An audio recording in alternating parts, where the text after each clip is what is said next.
Al-Adab bin Abdul Al-Tasbur menunjukkan itu kekufuran yang besar, kefasikan yang besar, kedoliman yang besar. Kata ucapan tersebut benar atau bagaimana Ustaz? Tuni Masyuri jazakallahu khairan.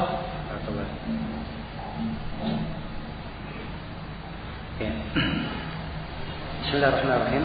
Alhamdulillahirabbil alamin. Wassalatu wassalamu ala mabu'uts rahmatan lil alamin.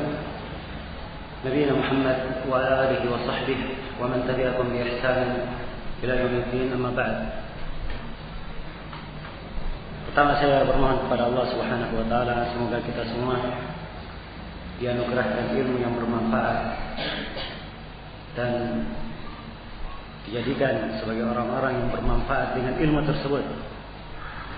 Dan semoga kita semua termasuk orang-orang yang mendengarkan ucapan dan mengikuti yang terbaiknya. Adapun pertanyaan yang pertama berkaitan di dalam masalah membedakan antara negeri kafir dan negeri Islam. Ya. Negeri kafir dan negeri Islam. Ini ucapan-ucapan para ulama di dalam menjelaskannya, seperti Abu Bakar Al-Ismaili rahimahullahu taala, demikian pula Abu Hasan Al-Asy'ari di dalam kitab beliau yang beliau rujuk di dalamnya kepada mazhab Ahli Sunnah wal Jamaah. Ya. Itu menggambarkan bahwa yang disebut dengan Darul Islam itu kembali kepada penduduk di negeri tersebut. Ya, kebanyakannya kaum muslimin, maka dia disebut sebagai apa? Darul Islam. Kalau kebanyakannya adalah kaum kufar, maka disebut sebagai Dar al-Kufur. Nah, tapi tidak menutup kemungkinan dilihat dari sisi hukum-hukum yang dilakukan. Ya, dilihat dari sudut itu dan dilihat juga dari sudut hukum syariat yang ditegakkan. Hukum syariat yang ditegakkan. Ya, dan akan lebih sangat jelas memang kalau dikatakan ya, bila hukum Islam yang ditegakkan padanya maka dia adalah Dar Islam. Dan apabila hukum kufur yang ditegakkan maka dia adalah Dar al-Kufur. Jelas? Tapi bukan artinya tidak ada pertimbangan kepada penduduknya. Sebab kebanyakan dan mayoritas penduduknya sebagai kaum muslimin ini pantas untuk dikatakan sebagai negeri Islam secara bahasa dan secara syariat. Ya. Jelas ya? Ini titik yang pertama dalam membedakan. Kemudian titik yang kedua, sekarang kesibukan mereka di dalam membedakan antara negeri kafir dan negeri Islam. Apa faedah mereka inginkan di dalamnya? Apa faedah yang mereka inginkan? Ya. Sebab ini adalah hukum umum, bukan hukum kepada orang tertentu atau individu tertentu. Ya. Jelas? Karena itu menyibukkan diri dengan hal yang seperti ini dan membangun ahkam di atas hukum umum itu kesalahan dalam berdalilkan dan termasuk membuka pintu kesalahan, membuka pintu kesalahan terhadap dirinya. Ya.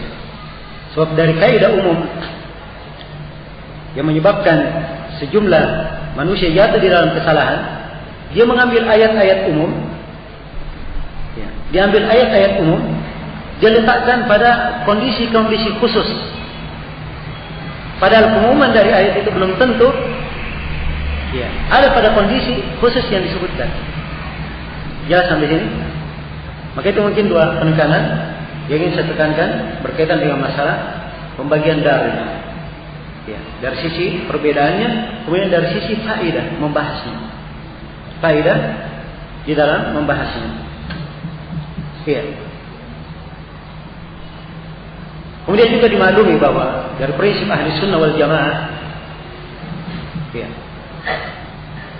taat kepada penguasa muslim. Dan penguasa telah kita sebutkan ukurannya seperti yang disebut oleh Imam Ahmad. Ya. apa yang berjalan dilakukan oleh penguasa itu adalah kesalahan yang dia lakukan, sepanjang tidak masuk di dalam bentuk kekufuran, hal yang mengkafirkan untuknya. Ya. Jelas?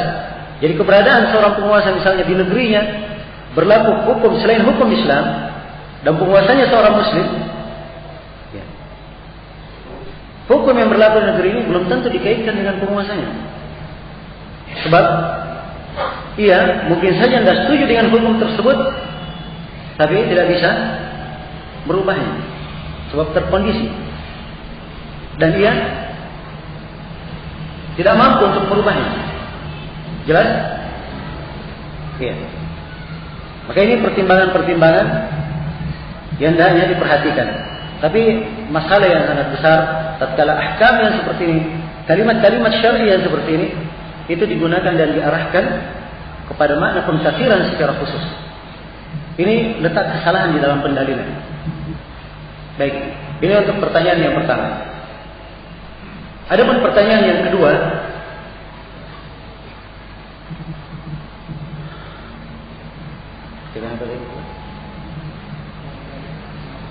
ya, ayat-ayat di surah Al-Maidah dan disebutkan oleh tanya ucapan dari Syekhul Islam Ibnu Taimiyah. Saya sendiri nggak ingat sekarang nas ucapannya. Andai kata ada nas ucapan Ibnu Taimiyah tersebut, bahwa yang dimaksudkan adalah 3 ayat, ya, secara berurut, wa man lam yahkum bima anzalallah fa ulaika humul kafirun. Itu ayat yang pertama. Kemudian datang ayat lagi setelahnya, di akhir ayat dikatakan wa man lam yahkum bima anzalallah fa ulaika humul zalimun. Siapa yang tidak berhukum dengan selain hukum Allah, maka dia adalah orang yang zalim. Kemudian datang lagi di akhir 2 ayat setelahnya, wa man lam yahkum bima anzalallah fa ulaika humul fasiqun. Siapa yang tidak berhukum dengan hukum Allah, maka mereka adalah orang yang fasik. Ya. Ayat ini, kalau memang Syekh Ibnu Taimiyah mengatakan bahwa yang dimaksudkan dengan kufur adalah kufur akbar, kezaliman yang akbar, kefasikan yang akbar yang mengeluarkan dari keislaman. Andai kata Syekh ucapan Ibnu Taimiyah tersebut, ucapan Ibnu Taimiyah itu maknanya adalah penafsiran melihat kepada sebab ayat itu diarahkan kemana, bukan dilihat kepada makna konteks ayat secara umum, bukan dilihat kepada konteks ayat secara umum. Ya. Kalau memang dilihat di dalam konteks ayat, itu ayat memang kaitannya kepada orang-orang kafir. Jelas? Siapa yang tidak berhukum dengan selain hukum Allah. Kalau dilihat sebelumnya disebutkan tentang ahlul kitab. Jelas ini? Jadi kalau diarahkan kepada makna kufur, zulm fisik akbar yang mengeluarkan pelakunya dari keislaman, itu bukan penafsiran yang salah. Bukan penafsiran yang salah ditinjau dari ayat ini turun kepada siapa. Jelas ya? Tapi kalau ditinjau dari konteks ayatnya secara umum, maka makna umum saya sudah terangkan tadi. Kufur di dalam syariat Islam secara umum terbagi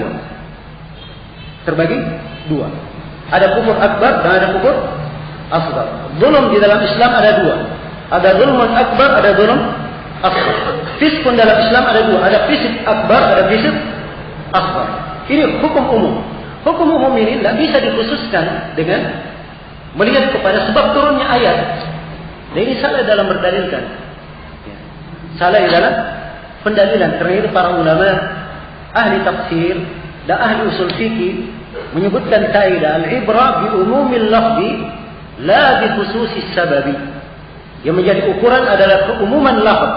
Lafaznya yang umum itu mengarah terdapat di dalamnya penyebutan kufur, zulm, fisik.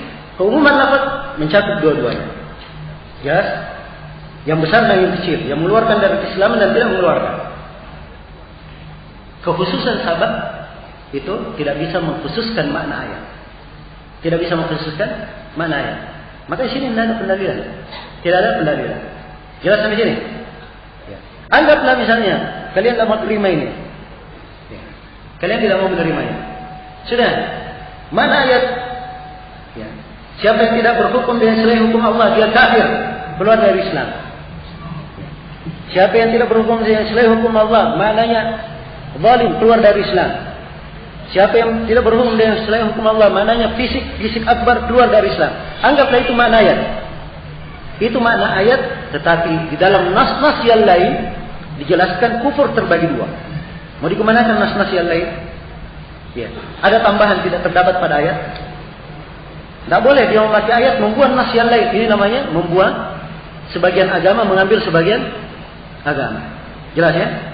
Karena tadi saya sebutkan hal-hal yang seperti ini masalah detail. Ya. Masalah detail. Seorang salah di dalam pendalilan, cara berdalilkan, cara memahami ayat. Akhirnya salah kesimpulannya. Salah kesimpulannya. Bayangkan kalau ayat ini wa man lam yahkum bima anzalallahu alaika kafirun fasikun atau zalimun fasikun ditafsirkan semua yang tidak berhukum secara mutlak kafir. Jadi pemerintah, presiden adalah kafir. Wakilnya juga kafir. Seluruh menteri-menterinya kafir. Semuanya kafir. Tukang sapu di kecamatan juga kafir karena membantu orang-orang kafir. Ya. Perhatikan hukum kufur yang mereka terapkan. Ya. Kemudian sekarang masalah yang lainnya. Ini saya sampaikan ketimpangan dalam memahami ayat. Ya. Mereka ketika menyebutkan ayat ini, siapa yang tidak berhukum dengan selain hukum Allah maka dia adalah kafir, zalim, fasik. Selalu diarahkan kepada pemerintah. Kenapa diarahkan kepada pemerintah? Padahal konteks ayat semuanya. Semua manusia tercakup dalamnya. Tidak ada disebut di situ. Pemerintah Indonesia kalau tidak berhukum dengan hukum Allah dia kafir. Tidak disebut nama pemerintah, tapi siapa saja, termasuk dia sendiri. Ya. Dia sendiri. Jelas? Sekarang kalau dia hidup di negeri Indonesia, ya. Hidup di negeri Indonesia, kemudian di peradilan dia juga memakai, memakai pengacara, berarti dia sendiri berhukum dengan selain hukum Allah. Kalau mau mengkafirkan dia sendiri harus mengkafirkan dirinya. Ya. Kalau ini dikembalikan kaidahnya. Jelas sampai sini ya? Makanya di dalam meluruskan pemahaman, hendaknya seorang itu memperhatikan bagaimana etika pendalilan, ya. Dan jangan ini kaidah juga di dalam memahami.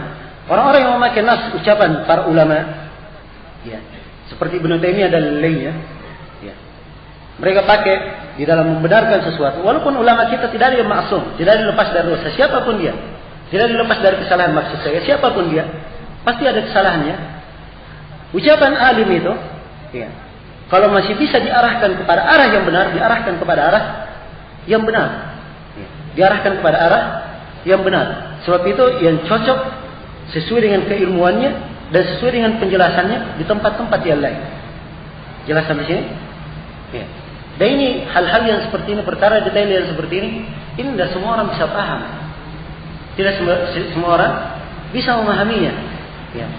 Nah, maka merinci hal-hal yang seperti ini dengan rincian umum, padahal ada rincian menyampaikan dengan penyampaian umum, padahal ada rincian di bawahnya.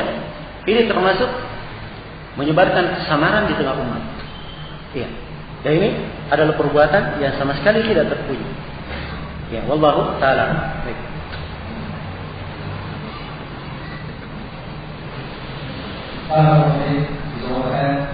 Mungkin pertanyaan seperti biasa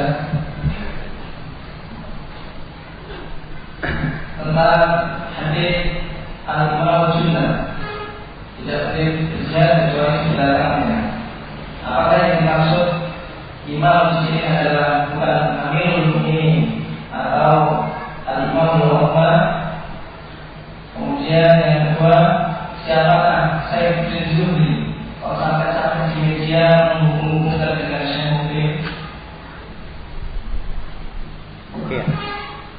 Pertama berkaitan dengan hadis Abi Hurairah, riwayat Bukhari dan Muslim, innamal imamu junnah yuqatalu min waraihi. Ini hadis disebut oleh Imam Muslim di Kitabul Imarah di bab pembahasan tentang kepemimpinan. Jadi mana imam masuk kepada mana? Mana pemimpin. Dan istilah penggunaan imam, ya. Sebagaimana kata imarah juga digunakan seperti itu, kata wilayah, ya. Ada yang sifatnya ammah dan ada yang sifatnya khassah. Ada yang sifatnya umum dan ada yang sifatnya khusus. Umum dia kaitannya dengan pimpinan negara. Yang khusus itu adalah gubernur-gubernur yang ditunjuk oleh pimpinan negara, ya, ikut kepada pimpinan negara wilayahnya, atau siapa yang diangkat oleh pimpinan negara untuk mengurusi sebuah kepentingan. Seperti misalnya kalau pimpinan negara membentuk pasukan untuk berangkat, dia tetapkan pimpinan, maka pimpinan ini wajib ditaati, sebagaimana ditaatinya imam umum. Jelas sampai sini? Iya. Dan mana imam di dalam hadis? Ya. Dasarnya dia kembali kepada mana apa? Imam umum. Ya, pimpinan negara. Ya, pimpinan negara. Sebab pimpinan yang sifatnya khusus ketika mereka akan mengadakan ya, jihad secara umum itu harus dengan izin pimpinan negara. Ini untuk jawaban pertanyaan yang pertama. Adapun yang kedua, ya. Apa yang disebutkan tadi sebuah nama yang semuanya ya, orang paham siapa yang dimaksudkan ya. Dan nama ini ya, dikaitkan di sejumlah pemberitaan di media massa bahwa dia punya keterkaitan dengan siapa? Syekh Muqbil rahimahullahu ta'ala, atau yang biasa mereka istilahkan dengan Salafi Muqbil. Ya. Salafi Muqbil. Ya. Sebenarnya kalau kita perhatikan, ya, di surat saya masih simpan ketika beritanya dimunculkan isi surat Saifuddin Zuhri. Ya, saya masih simpan teks suratnya yang dilansir di mass media. Ya. Kalau kita baca isi suratnya yang berkaitan dengan masalah ini, ya, dia katakan, perhatikan, dengarkan baik-baik, supaya jangan salah paham, sebagaimana mas media salah paham di dalam melansir. Ya. Katanya Nurdin banyak terlibat dalam pergaulan dengan mereka yang akhirnya kenal dengan tamwil al-qaidah. Titik. Kemudian katanya teman-teman Indonesia, yang teman-teman dia, ya, teman-teman Indonesia tidak ada yang mengerti pergerakan Udin. Maksudnya tidak ada yang mengerti pergerakan Saifuddin Zuhri. Ya. Kenapa tidak ada yang mengerti? Dia terangkan. Ini karena sudah antipati dan menuduh Udin ikut gerakan Salafi Muqbil. Jadi pernyataannya ini, dia ingin menunjukkan murid Syekh Muqbil atau dia menyayangkan teman-temannya yang menuduh dia telah bergabung dalam aliran, telah menyempal sehingga bergabung dalam aliran Salafi Muqbil. Tentu jawabannya yang kedua, dia menyayangkan. Kenapa dia dituduh ikut gerakan Salafi Muqbil padahal dia masih yang dulu Saifuddin yang tidak ada hubungannya dengan Salafi Muqbil. Ya. Penyebutan Salafi Muqbil ini tidak ada maknanya sebab dia berlepas diri dari Salafi Muqbil. Kenapa diikutkan bahwa dia adalah apa? Bahwa dia pernah belajar kepada Syekh Muqbil. Ya, kalau antum baca di berita, ada yang menyebutkan katanya dia belajar tahun 91, ada yang menyebutkan tahun 95. Ya, enggak tahu yang mana yang benar sanadnya. Ya. Nah, dan tidak tahu wahyu dari mana yang mereka dapatkan, sehingga mereka bisa tahu bahwa dia belajar di tahun itu. Belajar di tahun tersebut. Yang jelas tidak ada yang bernama Saifuddin Zuhri pernah belajar di tempat Syekh Muqbil. Adapun ada dan tidak terdeteksi, orang yang seperti ini tidak akan mungkin lama duduk di tempat Syekh Muqbil. Ya. Telinganya tidak akan tenang mendengar ya, bantahan-bantahan terhadap pemikiran Khawarij dan pemikiran jihad yang keliru seperti ini. Jelas sampai sini? Ya. Dan Syekh Muqbil rahimahullahu ta'ala sampai sekarang beliau dikenal dari sosok ulama yang sangat memerangi ya, pemikiran seperti yang terjadi pada Saifuddin Zuhri dan teman-temannya. Ya, karena itu menghubungkannya dengan Syekh Muqbil, ya ini tidak tahu dari apa perbuatan siapa. Dan dimaklum ya berita itu kalau ada yang aneh-aneh, ya, semakin banyak yang baca dan ada pihak-pihak yang diuntungkan. Jadi hakikat permasalahan adalah itu, wallahu ta'ala. Baik, Kita buka pertanyaan jawab baik.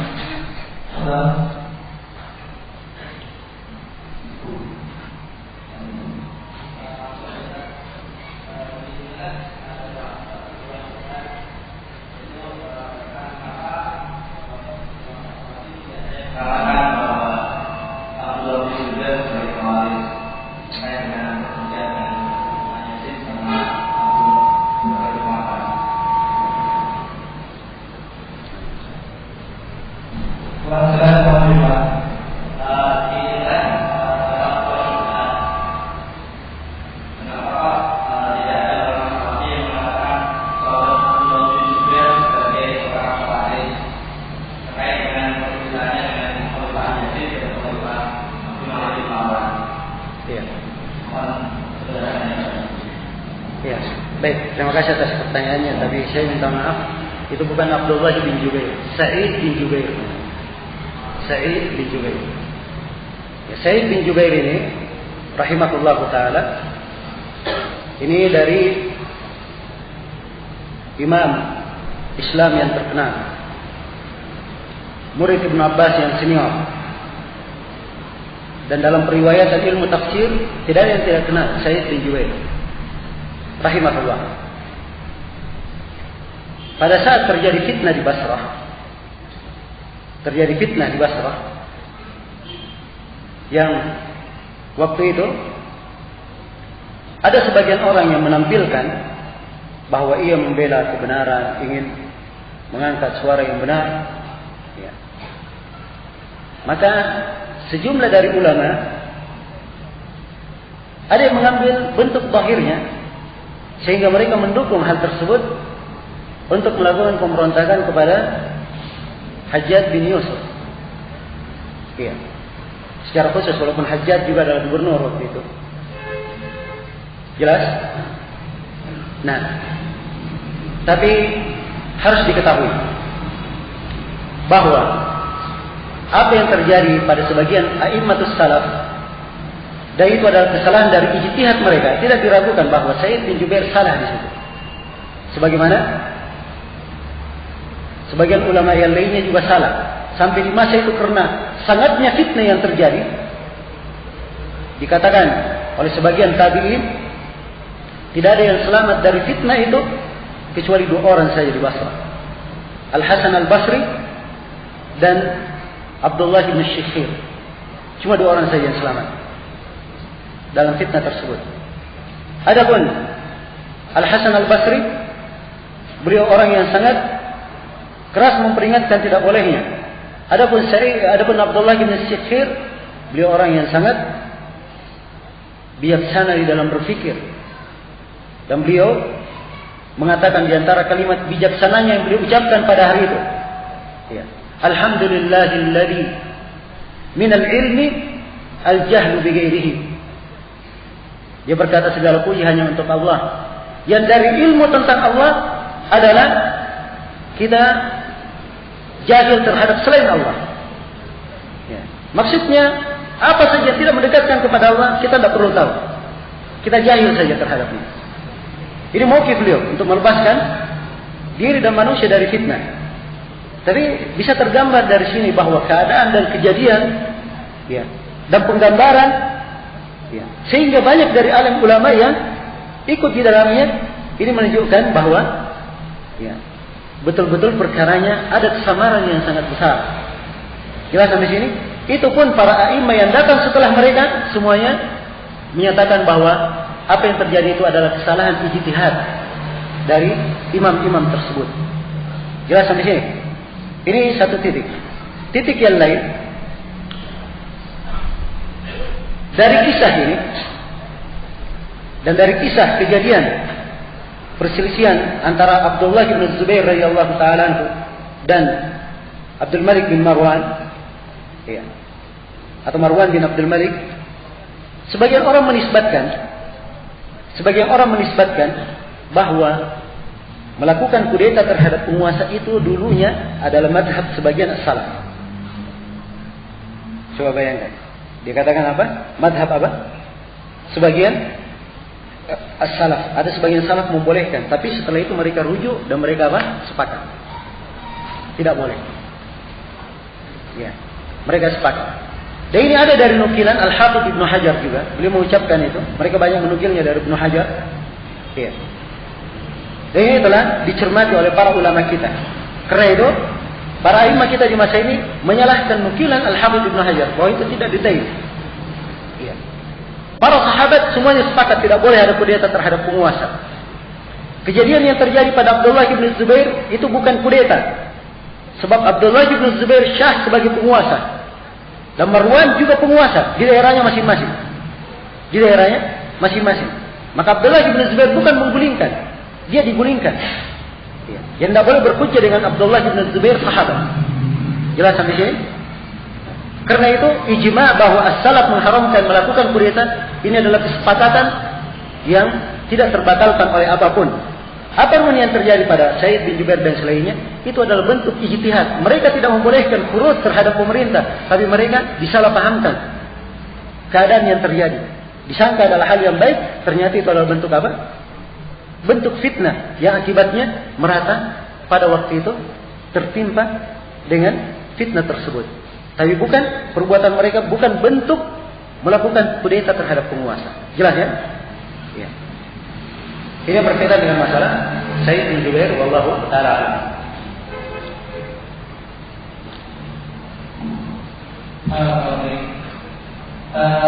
Pertanyaan berikutnya, apakah Khawarij itu kafir?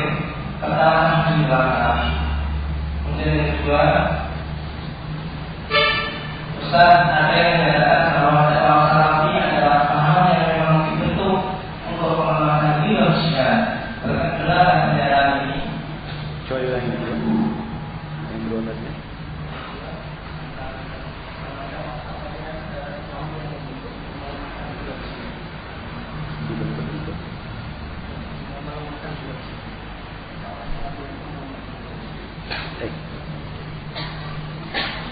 Ya. Ada pun yang berkaitan dengan pertanyaan yang pertama.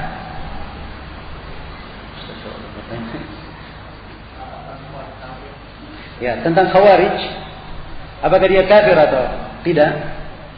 Kebanyakan para ulama tidak memandang Khawarijnya, tidak memandang kafirnya Khawarij. Kebanyakan para ulama.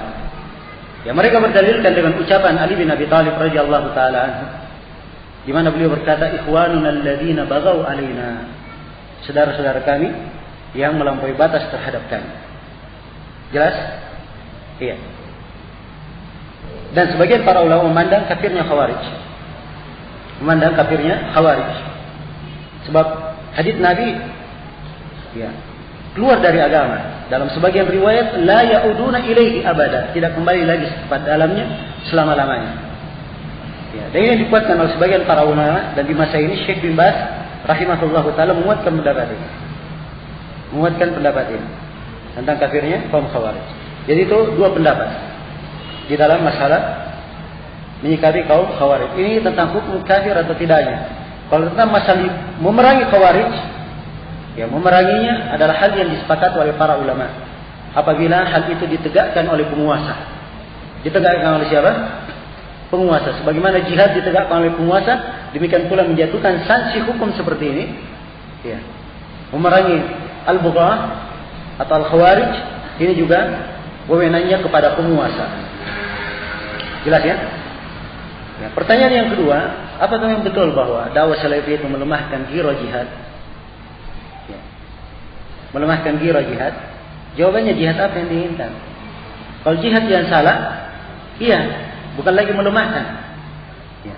Berusaha untuk meluruskan jihad yang salah itu. Jelas?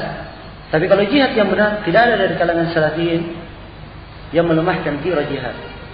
Nah, tidak ada di kalangan salafiyin yang melemahkan ghirah jihad. Ya, kalau mereka mau hitung-hitungan, siapa dari ulama mereka yang menulis pembahasan tentang jihad? Dari ulama as-salaf terdahulu. Ya, semuanya dari kalangan salafiyin, pembahasan tentang jihad. Ya. Siapa di kalangan yang menyerukan dakwah salafiyah yang paling depan tatkala terjadi jihad yang syar'i? Ya. Juga salafiyun. pada jihad yang syar'i. Pada jihad yang syar'i. Tapi kalau jihadnya tidak syar'i, jihadnya tidak syar'i, maka ini bukan lahan untuk beramal salih. Bukan lahan untuk beramal salih. Karena itu, seorang muslim yang baik tidak mungkin dia akan jatuh di dalam dosa dengan melakukan perkara yang tidak disyariatkan. Iya. Wallahu ta'ala a'lam. Nah. Ini kesempatan untuk pertanyaan langsung. Ya, dan juga perlu saya berikan satu fakta supaya terbuka. Ya, di kejadian Afghanistan dulu, waktu dibebaskan dari penjajahan Rusia, ya, kaum muslimin turun ke sana berjihad. Ya, mereka bisa bertanya, tokoh-tokoh mereka bisa, ya, ditanya, siapa yang memfatwakan jihad pada waktu itu? Ya. Mereka, Syekh bin Baz, Syekh Al-Albani, Syekh Mukbil, semuanya memfatwakan wajibnya. Syekh Ibn Utsaimin pendapat beliau tidak mewajibkan. Tapi kata beliau, saya tidak ingin mengurangkan kadar derajat besarnya jihad di sana. Tapi saya tidak berani mewajibkannya. Jelas? Tidak berani mewajibkannya. Kenapa waktu itu diwajibkan? Ya, dengan sebab-sebab yang dimaklumi.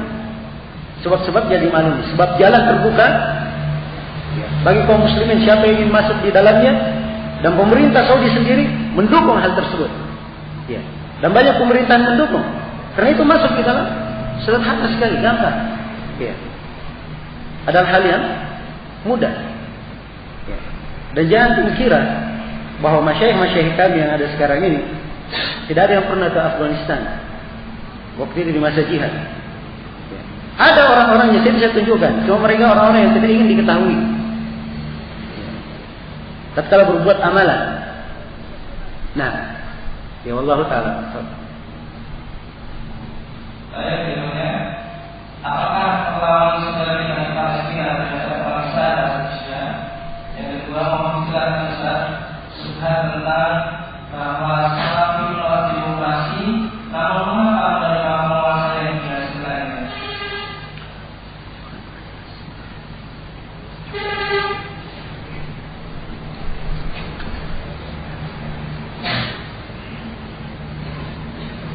Iya.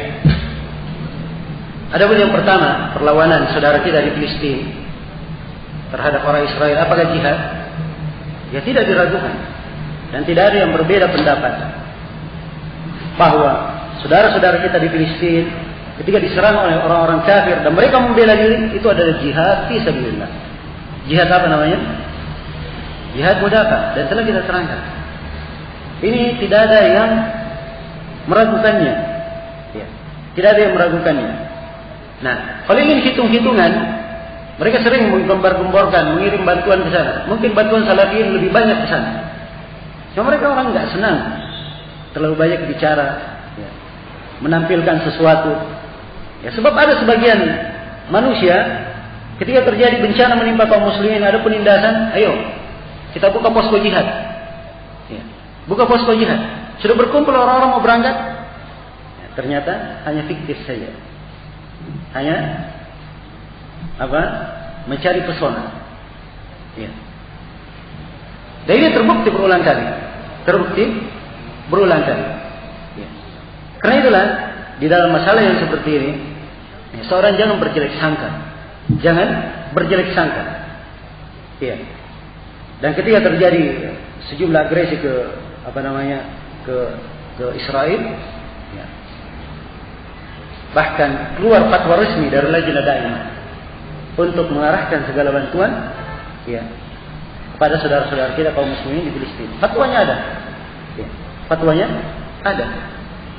Dan secara hubungan kenegaraan pun, ya, negara-negara Islam membantu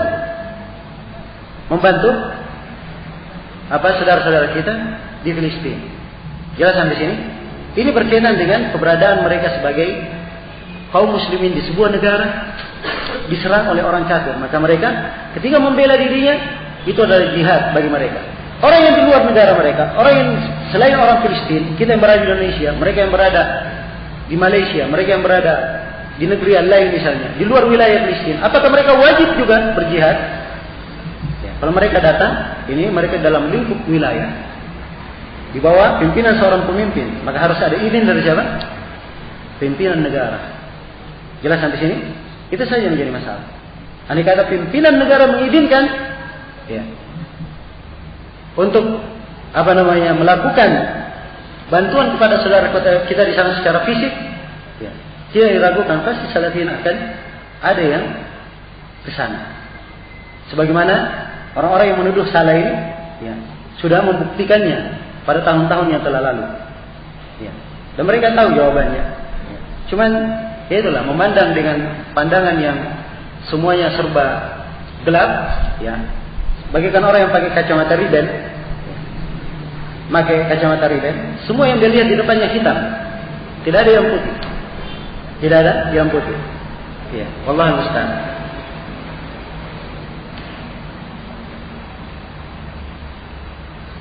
Mohon dijelaskan, Salafi menolak demokrasi.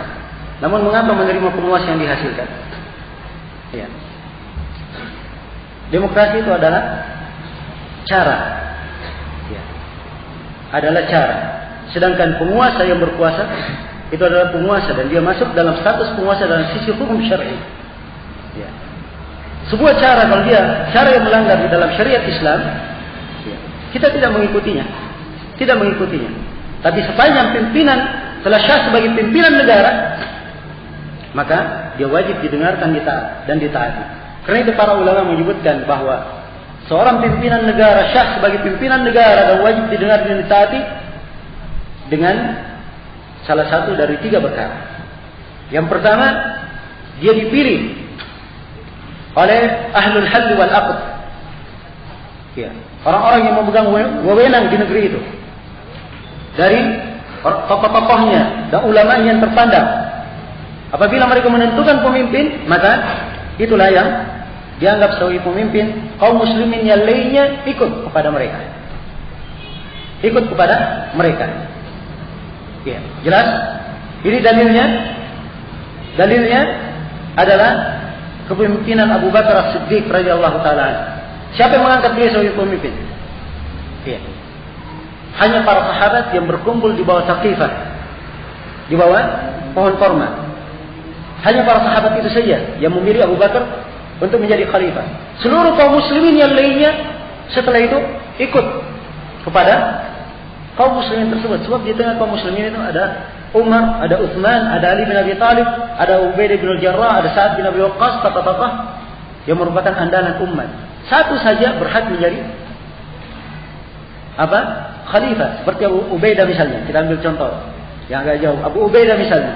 Nabi SAW mengatakan Abu Ubaidah aminu hadhihi ummah. Abu Ubaidah adalah kepercayaan umat ini. Kepercayaan umat ini. Ini di antara tokoh pemuka para sahabat yang memilih Abu Bakar. Jelas ya, ini cara yang pertama, dipilih oleh ahlul halli wal aqd. Cara yang kedua, dia mendapatkan limpahan kekuasaan, pelimpahan kekuasaan. Ya, seperti yang terjadi pada Umar bin Khattab. Umar bin Khattab radhiyallahu taala anhu menjadi khalifah setelah Abu Bakar sebab Abu Bakar melimpahkan kekuasaan kepadanya. Ya, ini yang disebut dengan nama wilayatul ahd. Wilayah al-ahd. Dan wilayatul ahd ini yang dipakai di sebagian negeri Islam sekarang ini. Ya, orang-orang menyebutnya dengan nama sistem kerajaan. Ya, tapi kalau di istilah syar'inya dahulu disebut dengan nama wilayatul ahd, pelimpahan kekuasaan. Jelas sampai sini? Ya. Pelimpahan kekuasaan ini, ya, setelah Abu Bakar melimpahkan kekuasaan, Umar bin Khattab syah menjadi penguasa. Semua para sahabat membaiatnya. Tidak seorang pun dari sahabat yang mengingkari. Ini menunjukkan sepakat para sahabat. Ingat ya, kalau sepakat para sahabat, siapa yang keluar dari kesepakatan mereka, itu artinya dia tersesat.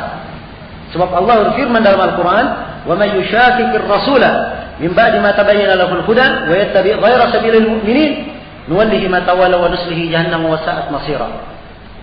Siapa yang durhaka kepada Rasul setelah nampak baginya petunjuk dan mengikuti jalan selain jalan kaum mukminin, yang dimaksudnya adalah para sahabat. Ya. Siapa yang tidak mengikuti Nabi setelah nampak baginya petunjuk, dia tidak mengikuti jalannya para sahabat, apa ancamannya? Kami akan biarkan dia masuk dalam kesesatan, larut dalam kesesatannya, dan kami akan memasukkannya ke dalam neraka Jahannam. Itu adalah sejelek-jelek tempat kembali. Ini menunjukkan bahwa kesepakatan para sahabat itu adalah hujjah yang harus diterima. Hujjah yang harus diterima. Dan itulah yang mereka pahami dari Nabi Sallallahu Alaihi Wasallam. Andai kata mereka tidak memahami dari Nabi, tidak mungkin mereka bersepakat. Ya. Ini keadaan yang kedua, seorang pemimpin syah sebagai penguasa. Keadaan yang ketiga, seorang pemimpin syah sebagai penguasa. Ya. Ini pada keadaan darurat.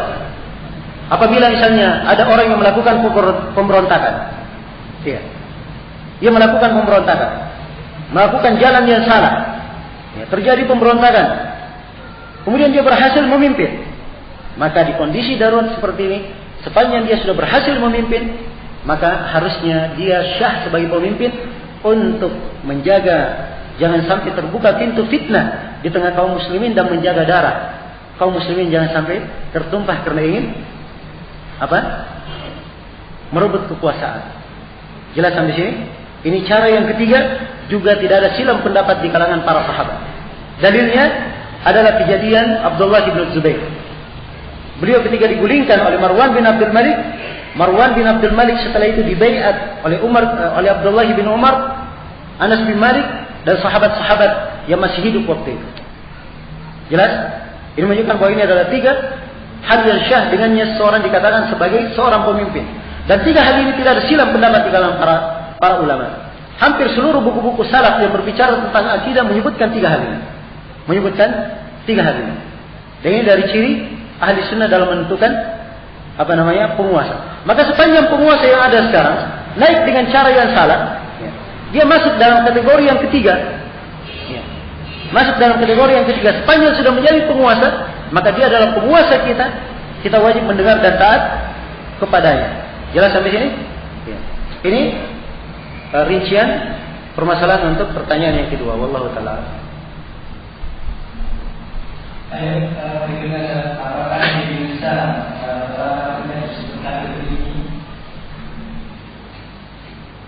Ya, saya sudah terangkan tadi. Kalau dia penduduk negeri ini, orang Indonesia, ya, itu artinya dia mendapat lindungan dari negara. Maka dia terhitung kepada kafir dhimmi, sebab dia hidup dalam negara kita, warga negara, dan dia taat kepada peraturan negara. Nah, wallahu ta'ala a'lam. Apakah khawarij zaman sekarang memiliki pemahaman bahwa sahabat-sahabat Rasulullah itu kafir seperti pemahaman Syiah itu? Iya, mereka mengkafirkan seluruh para sahabat. Ya, orang-orang khawarij mengkafirkan apa? Para sahabat. Ya. Kenapa mereka mengkafirkan para sahabat? Kisahnya begini. Jadi ketika terjadi pertikaian antara Ali bin Abi Thalib radhiyallahu taala an dan Muawiyah radhiyallahu taala an. Kemudian setelah di kondisi perang yang dimaklumi bersama, yang ketika kubu Muawiyah sudah hampir kalah, kemudian mereka menaikkan mushaf, ya, meminta agar supaya dijadikan hukum antara keduanya. Ada hakim dari pihak Ali bin Abi Thalib, kemudian ada hakim dari pihak Muawiyah, kemudian mereka ini yang menentukan keputusan. Maka diangkatlah dua hakim untuk menentukan keputusan. Ketika diangkat dua hakim ini, orang-orang Khawarij waktu itu mulai memunculkan syiar mereka. Mereka berkata bahwa Ali dan Muawiyah telah menjadikan dua lelaki, maksudnya telah menjadikan manusia sebagai hukum selain hukum Allah. Ya. Karena itu mereka berdua ini kafir. Mereka mendengung-dengungkan kalimat inil hukmu illa lillah. Sungguhnya hukum itu hanya milik Allah. Ya. Mereka mengkafirkan para sahabat. Ali bin Abi Thalib ketika mendengarkan kalimat tersebut, beliau berkata kalimatu haqqin urida biha batil. Ya, kalimat mereka itu benar, ayat yang mereka baca benar, tapi yang mereka maksudkan darinya adalah kebatilan. Ya, mereka maksudkannya makna kebatilan. Jelas ya? Ya, orang-orang Khawarij mereka mengkafirkan para sahabat. Dan ketika Ibnu Abbas radhiyallahu taala anhuma mendebat orang-orang Khawarij di Nahrawan, di Haura, di kampung mereka, ya. Dan kisah perdebatan Ibnu Abbas ini diterangkan panjang lebar dalam Musnad Imam Ahmad dan selainnya dengan sanad yang sahih.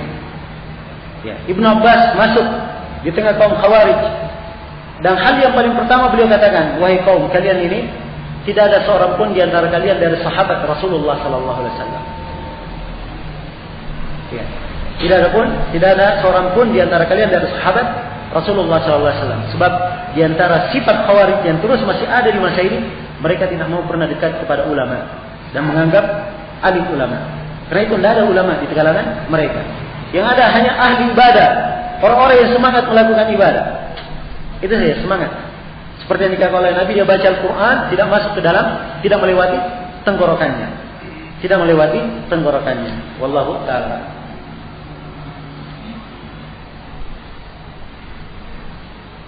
Apakah kita bisa mengatakan kepada seseorang yang dia memiliki sebagian tanda-tanda Khawarij tetapi tidak memiliki tanda-tanda yang lain, dikatakan bahwa dia itu seorang Khawarij?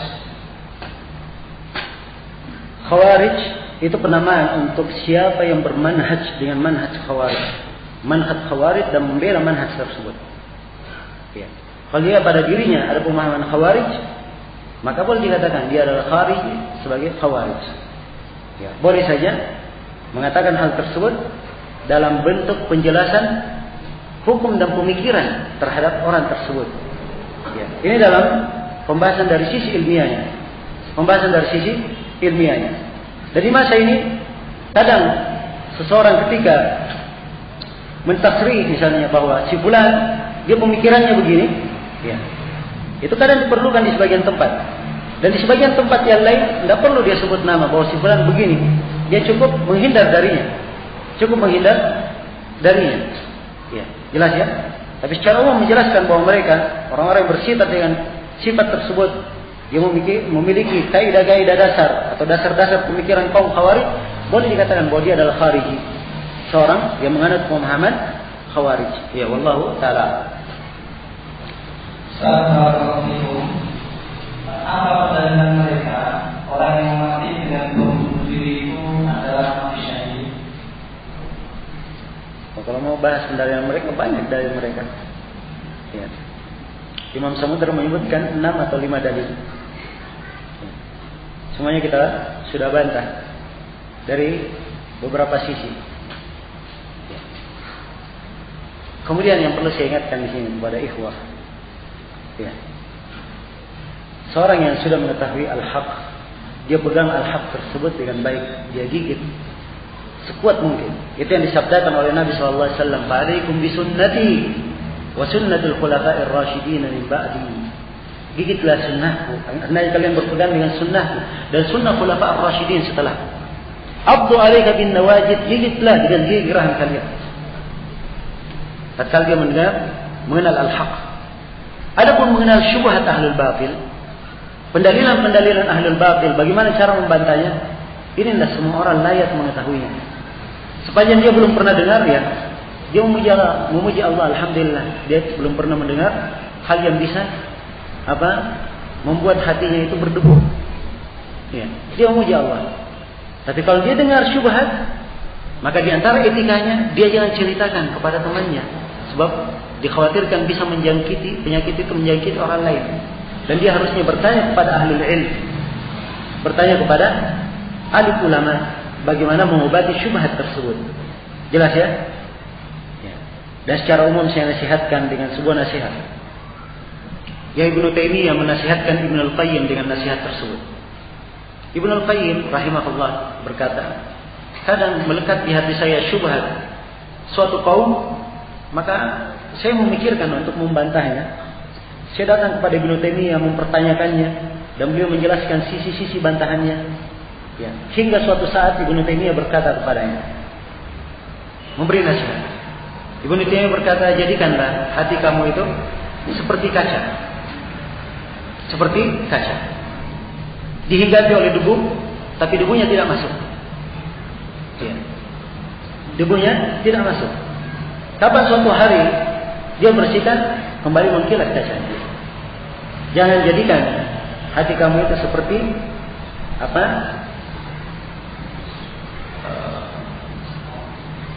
gabus untuk dipakai cuci piring itu.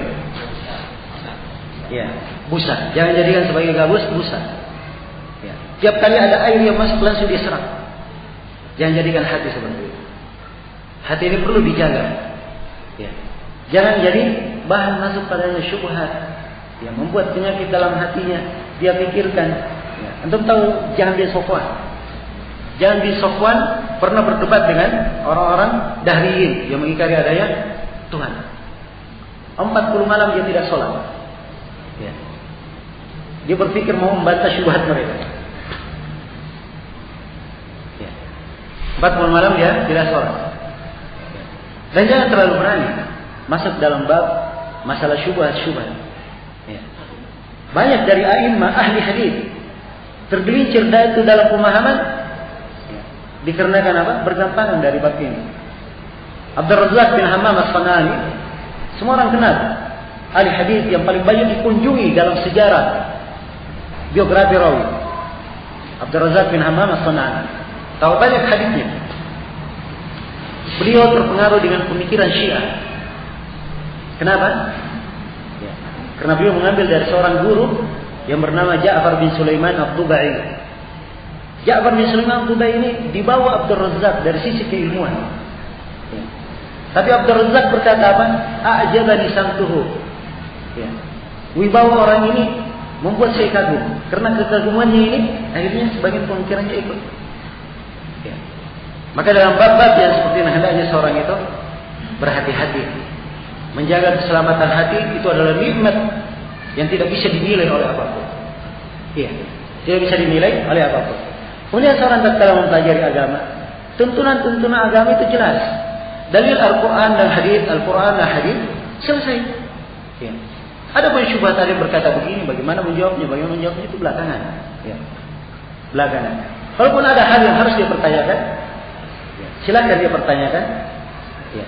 Dengan menjaga ketentuan-ketentuan dan etika-etika. Ya Allah Ta'ala.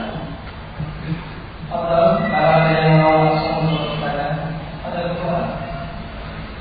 Sambil menunggu dari keluarga. Jelaskan kepada kami tentang perwalian. Karena banyak tujuan bahwa orang-orang yang tidak mendukung para pelaku bom Bali dan rekan-rekan mereka, termasuk keluar pada orang-orang kafir. Jazakumullah ala ijazah.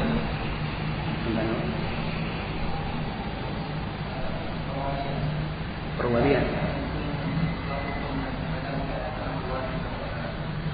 Oh, perwalian. Ya. Bukan perwalian di dalam bahasa Arabnya. Maksudnya tentang masalah loyalitas. Ya, kalau perwalian itu artinya wali nikah. Saya kira kalau ada wali nikah di Berdaya. Ya. Ini termasuk hal yang dituduhkan. Termasuk hal yang dituduhkan. Kalau ada orang yang tidak mendukung, ya, praktek bom bunuh diri yang dilakukan, peledakan-peledakan yang terjadi, siapa yang tidak mendukungnya, itu dianggap memberikan loyalitasnya kepada Amerika dan sekutunya. Ya.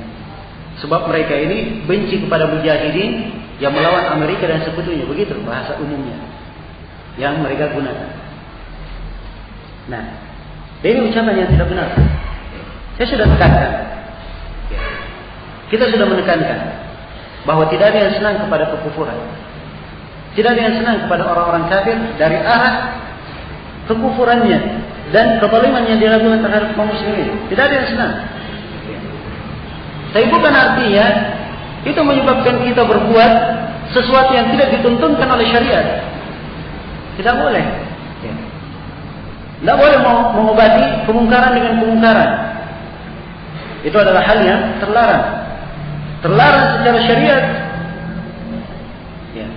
Dan terlarang juga menurut akal sehat manusia. Sebab api itu tidak dipadamkan dengan api. Ya. Tidak dipadamkan dengan api. Ya. Kesalahan tidak diobati dengan kesalahan. Kalau seorang berbuat salah, berbuat kezaliman, kita tidak boleh membalasnya dengan berbuat zalim juga. Nah, kita dituntut bertakwa kepada Allah pada segala keadaan. Pada segala keadaan. Ini sudut yang pertama. Sudut yang kedua, ya, ketika terjadi misalnya kesedihan, dan seorang ingin membantu saudaranya, seorang ingin mengadakan perbaikan namun dia tidak mampu mengadakan perbaikan tersebut, maka dia tidak dituntut melakukannya. Sebab itu di luar kemampuannya. Allah berfirman, la yukallifullahu nafsan illa wus'aha. Allah tidak membebani seorang kecuali sesuai dengan kemampuannya. Ya. Hal yang di luar kemampuan Allah tidak membebani kita.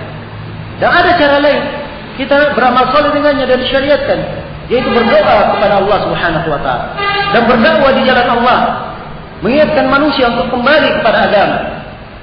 Ya. Kembali kepada agama. Ya. Sebab kalau mereka kembali kepada agama, maka akan terangkat segala jenis kezaliman dan kejelekan yang terjadi di tengah kaum muslimin. Saya ambilkan sebuah pelajaran dari sejarah, kenyataan. Ya.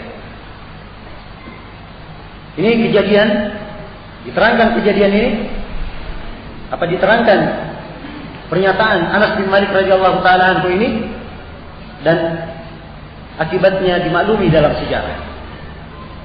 Datang orang-orang kepada Anas bin Malik, mengeluhkan perbuatan Hajjaj bin Yusuf dan kezalimannya yang sangat besar. Ya. Kezalimannya yang sangat besar. Ini Hajjaj bin Yusuf. Ya. Mungkin dikatakan sezalim-zalim penguasa sekarang ini, tidak ada yang sezalim Hajjaj bin Yusuf. Ya. Bukan orang biasa yang dibunuh, ulama dia bunuh. Ulama yang dia bunuh. Ya. Sampai ada yang menulis buku nama-nama ulama yang bersembunyi dari kejaran Hajjaj bin Yusuf. Bersembunyi dari kejaran siapa? Hajjaj bin Yusuf. Nah, maka para tabi'in ini datang kepada Anas bin Malik, mengeluhkan perbuatan Hajjaj. Apa kata Anas bin Malik? Ya. Radhiyallahu ta'ala anhu, kata beliau, isbiru. Ya. Kata beliau, isbiru hatta talqawni 'alal haud. Sabarlah kalian sampai kalian menjumpai saya di telaga. Demikian saya dengar dari Nabi kalian, Nabi Muhammad sallallahu alaihi wasallam. Ya. Diperintah untuk bersabar oleh Anas bin Malik. Diperintah untuk apa? Untuk bersabar. Bukan diperintah melakukan perintah, tidak. Ya. Tapi lihat, ya, buah dari kesabaran. Setelah masa pemerintahan Marwan bin Abdul Malik, Hajjaj bin Yusuf, masa pemerintahan siapa? Umar bin Abdul Aziz. Ya. Ini buah dari kesabaran. Ya. Jelas? Ini contoh yang paling dekat untuk kita. Contoh yang lebih jauh lagi, walaupun jauh dari sisi masa, tapi dekat untuk kita dalam ayat-ayat Al-Quran, kisah Bani Israel. Ya. Adakah Bani Israel diperintah memerangi Fir'aun? Bani Israel tidak diperintah memerangi Fir'aun. Justru mereka dizalimi dan terus dizalimi. Dan akhirnya diperintah oleh Allah Subhanahu wa taala untuk meninggalkan Fir'aun. Nabi Musa diperintah untuk berjalan membawa kaumnya. Ya, membawa kaumnya. Ini menunjukkan bahwa seorang kalau dia tidak mampu, tidak dibebani dia dengan ketidakmampuannya. Dan tatkala dia bersabar, di belakang kesabaran pasti ada kebaikan.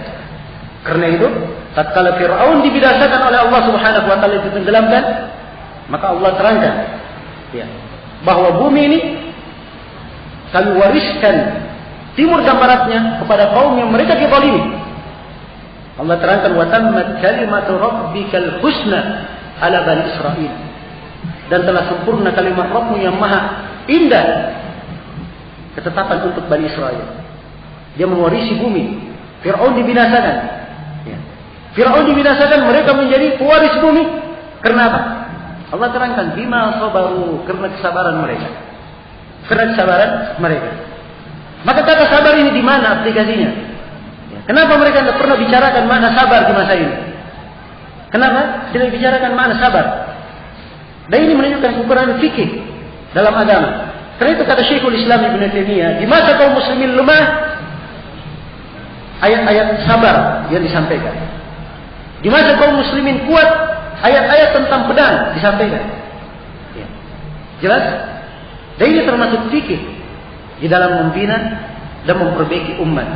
Yang banyak orang tidak memahami. Wallahu ta'ala. Nah.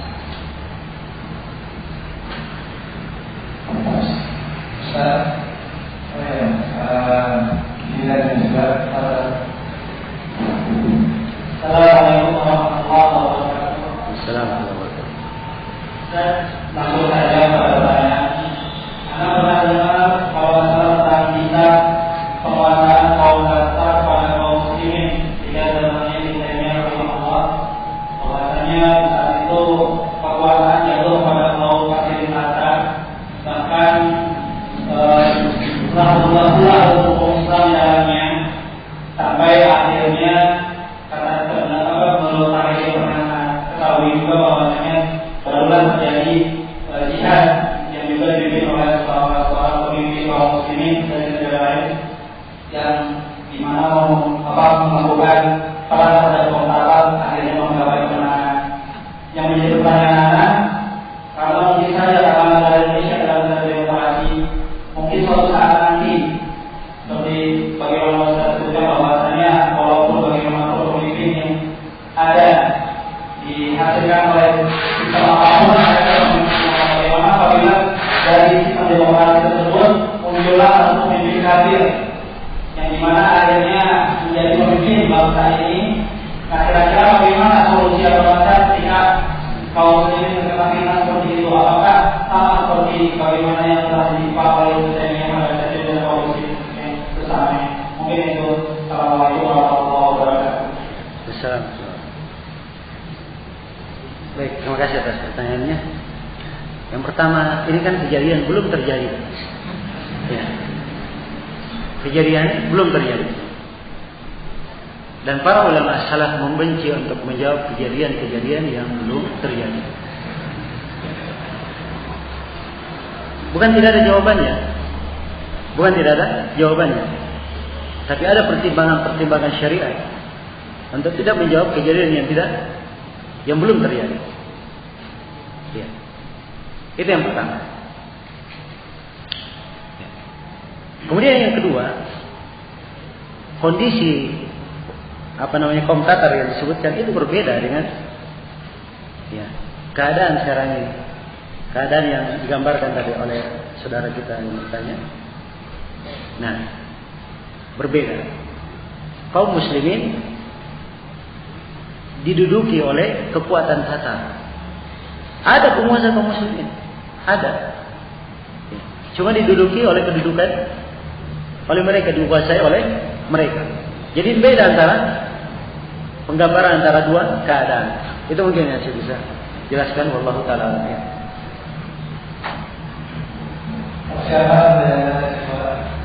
Sebelum ada sebuah dan apa saja besar bagi kami yang dicurigai atau dituduh oleh beberapa anggota keluarga kami sebagai teroris hanya data penampilan kami yang Islami. Ya. Itu letak kesabaran di masa ini. Dan seorang muslim di masa fitnah, ya, dia banyak bersabar. Dan demikianlah seorang itu dalam beragama, ya, dalam beriman, itu pasti ada ujian dan cobaan. Ya. Dan itu faedah dari adanya ujian dan cobaan. Kalau tidak ada ujian dan cobaan, tidak akan nampak siapa yang betul-betul beriman dan siapa yang main-main aja keimanannya.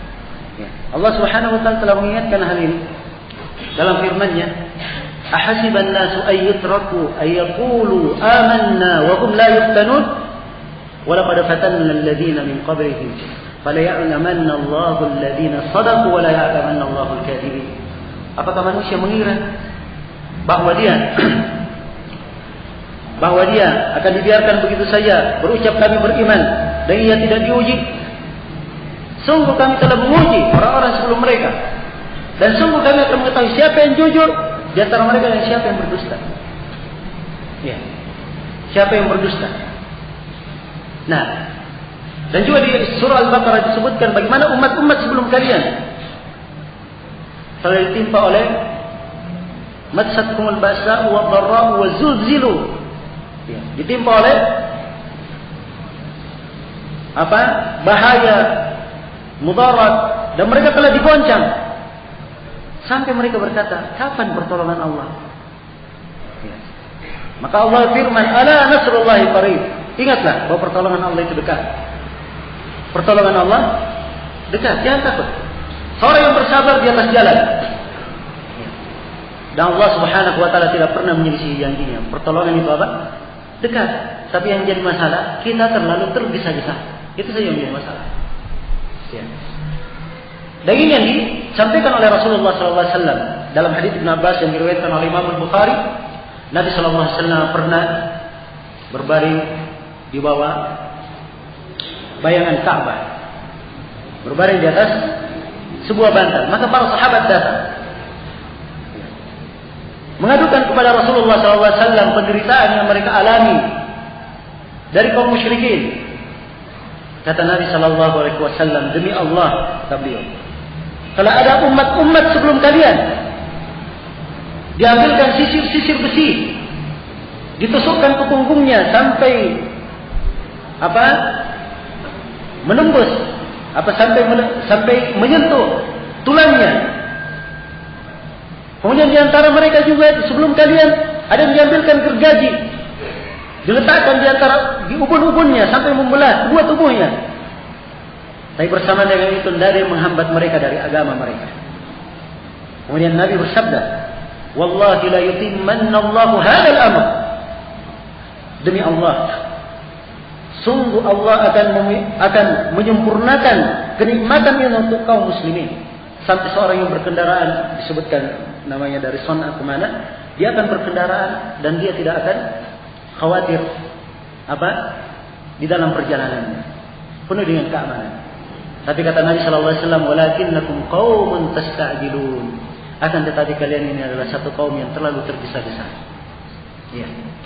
Akan tetapi kalian adalah satu kaum yang terlalu tergesa-gesa. Ini diucapkan kepada para sahabat. Ya. Diucapkan kepada para sahabat. Yang sudah demikian mereka mendapatkan penyiksaan. Nabi yang mengatakan kalian adalah kaum yang terlalu tergesa-gesa. Ya. Maka jangan merasa diri kita bersabar. Belum tentu kita ini masuk dalam golongan bersabar. Ya. Baru bersabar kena ujian sekali dua kali, ya belum tentu kita yang tergolong ke dalam orang-orang yang apa? Orang-orang yang bersabar.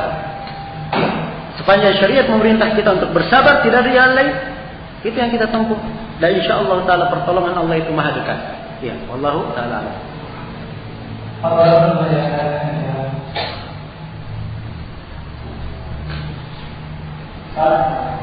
Ya, silakan. Kalimat kalimat Allah saya.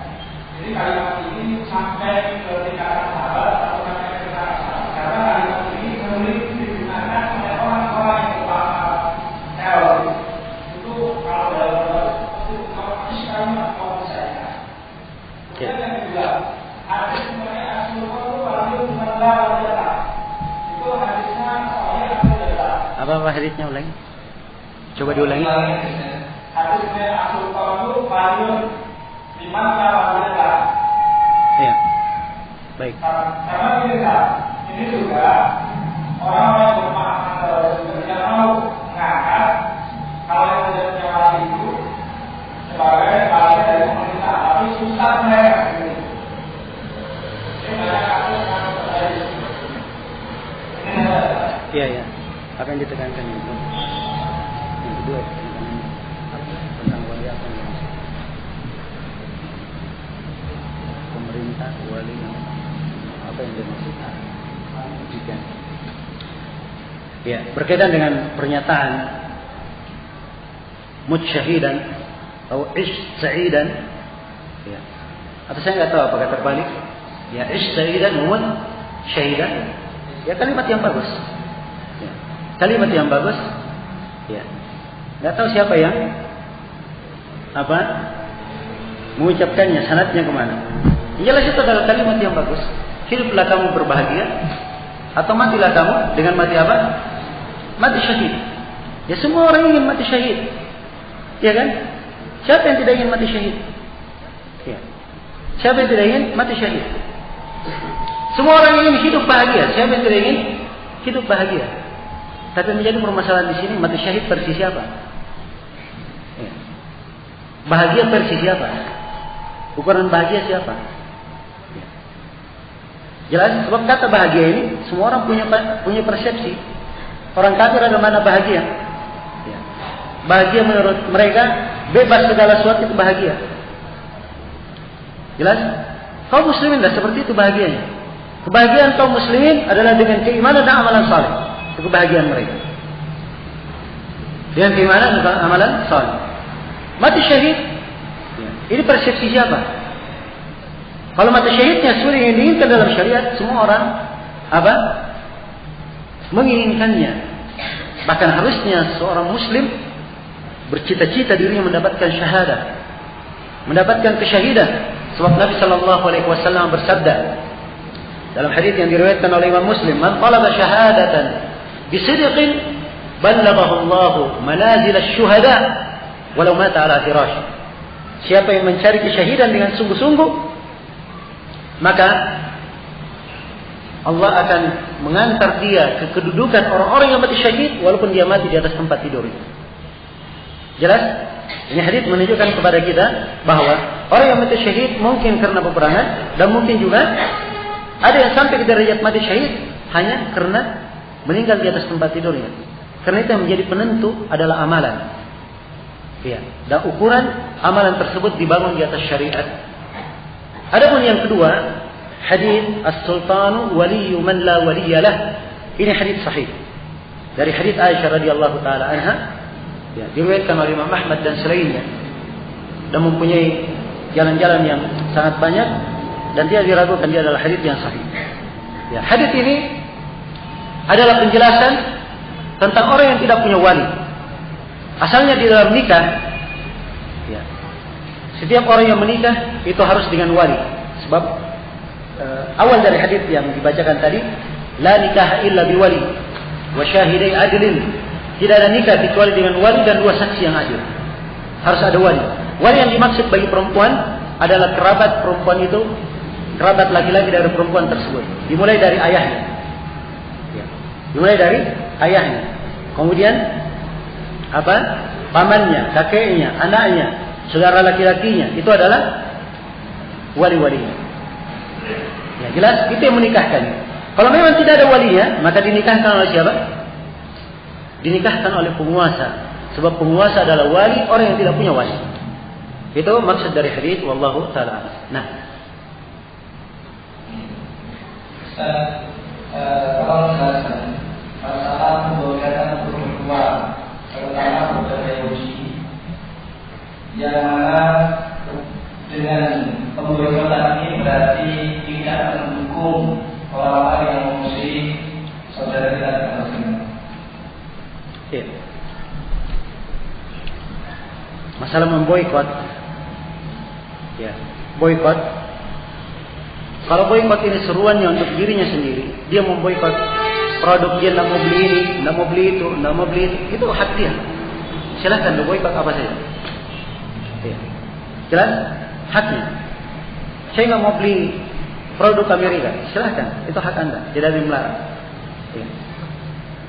Saya tidak mau beli produk Denmark, silahkan, itu hak Anda, tidak ada yang melarang. Tapi dia serukan secara umum, wahai kaum muslimin, boikot produk-produk itu. Ya. Atau seruan secara umum, tulisan yang seperti ini adalah wewenang penguasa. Ya. Wewenang penguasa, sebab ini kaitannya dengan ekonomi secara umum. Ya. Kemaslahatan secara umum. Ya. Tidak ada yang boleh memasang harga umum kecuali di bawah pengawasan penguasa. Di dalam fikih muamalah dibahas tentang masalah tas'ir dan selainnya. Iya. Jelas ya? Kalau memang tidak ada dari penguasa, penguasa tidak melarang, ya, tidak melarang, maka tidak boleh ada memboikot. Tidak boleh ada yang memboikot.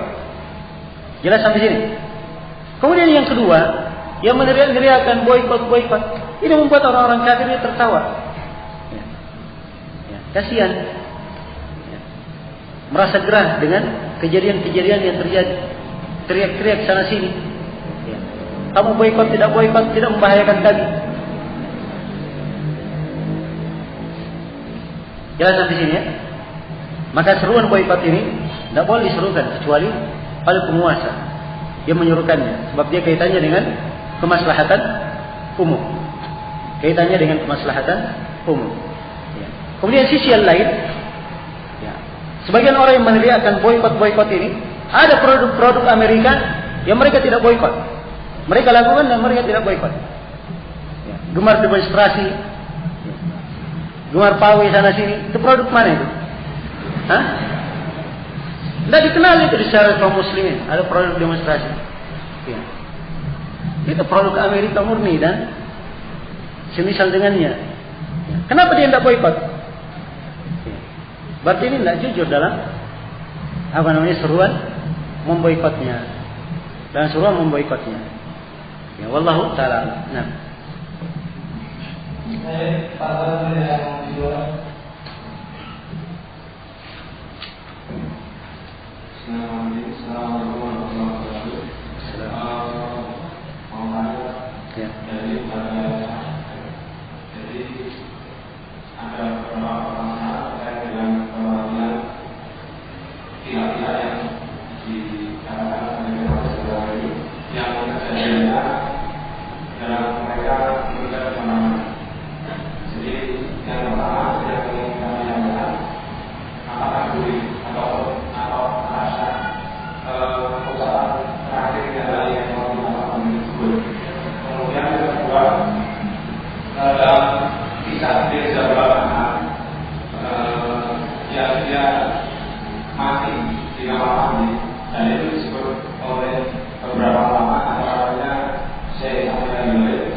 Kurang bagus gitu.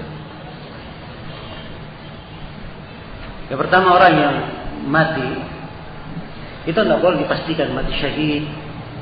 Ya, ini orang mati syahid, ini tidak. Kecuali kalau dia memang mati di medan tempur, di jihad yang syar'i, di pertemuan antara dua pasukan musuh dan pasukan kafir, dia meninggal di situ, itu yang baru disebut dengan mati syahid dalam istilah fikih. Ya. Tidak dimandikan, ya,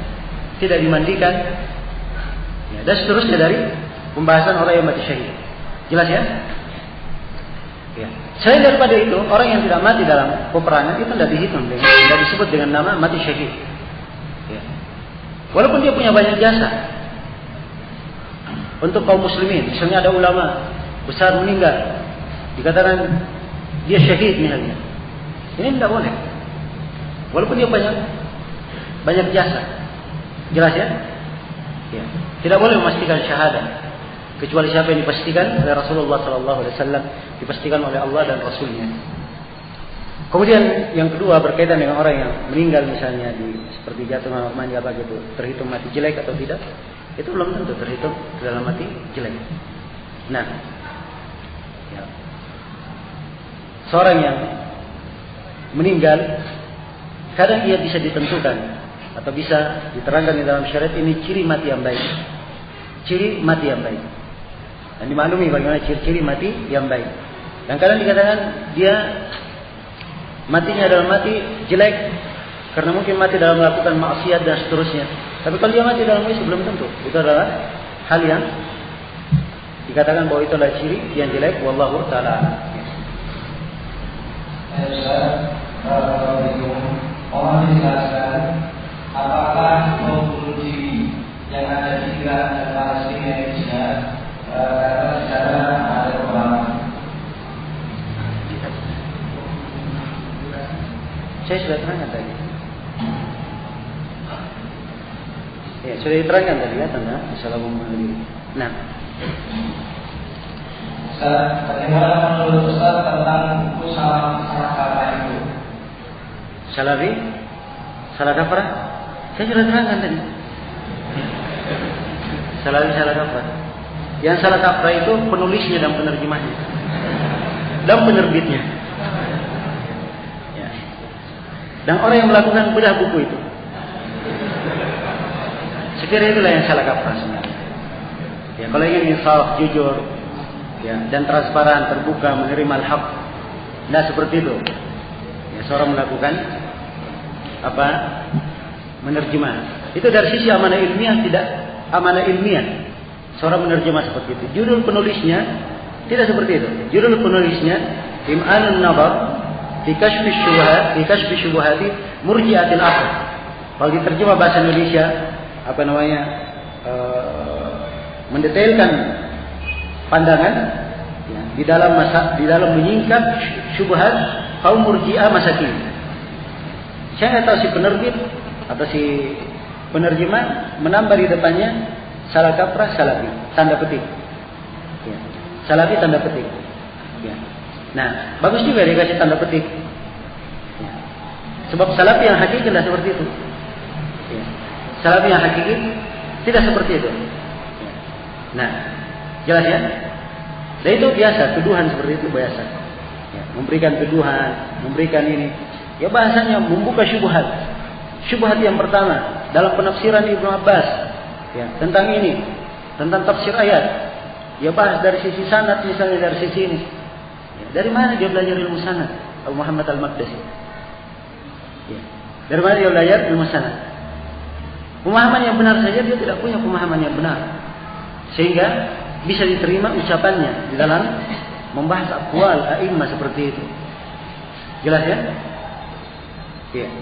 Dan pembahasan dari sisi ilmiah untuk buku-buku yang seperti ini, ada buku-buku bantahan yang sudah membantahnya, ya, sudah menjelaskan. Ya. Tapi sekali lagi seperti yang saya sebutkan tadi, ya, menyingkap syubhat itu bukan hal yang apa namanya cocok pada suatu tempat, pada setiap keadaan. Belum tentu cocok. Pada keadaan yang mendesak boleh saja sebagai syubhat disingkat dan diterangkan untuk mengobati. Ya, sebab asalnya syubhat itu banyak kerancuan. Ya, banyak kerancuan. Ya wallahu a'lam. Nah, mungkin ini yang terakhir.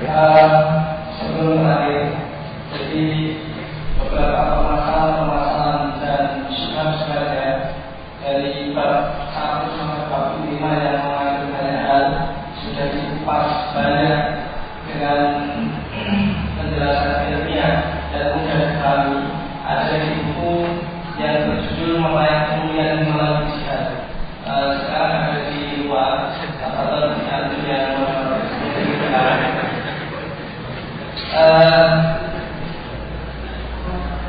terakhir untuk organisasi apa yang berpangkal dengan pemikiran Khawarij yang harus kita jauhi atau tidak tegakkan, mengingat sekarang ada organisasi-organisasi yang mengiklankan tentang jihad.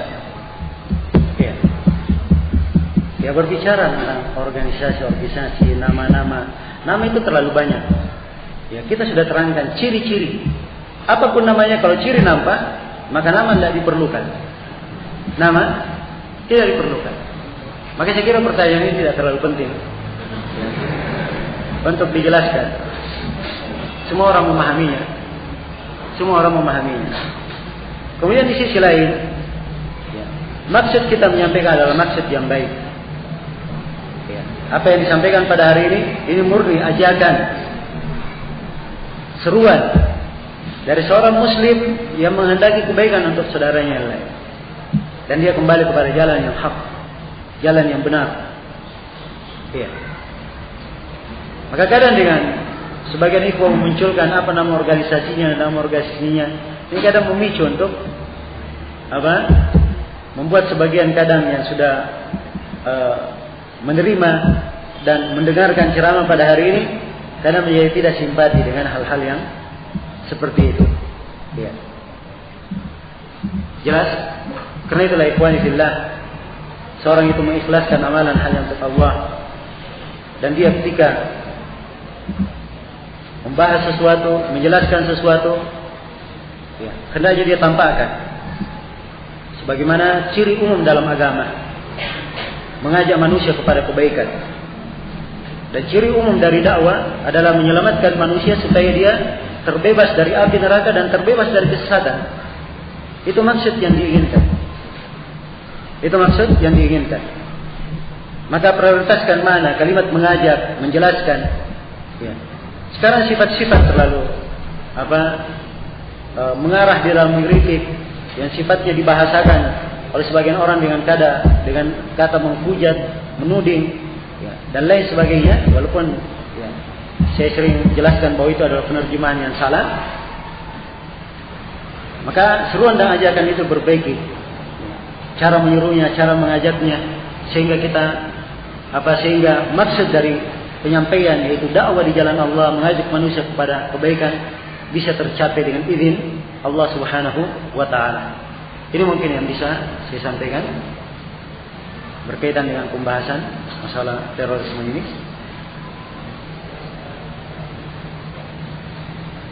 Ya. Dan insyaallah taala mungkin setelah maghrib nanti seperti biasa ada pelajaran, tapi dengan materi lain. Kemarin saya katakan mungkin Bulughul Maram kita akan selesaikan dari pembahasan bab haji. Kalau masih ada pertanyaan tersisa, ya kita bisa jawab nanti setelah Isya insyaallah taala.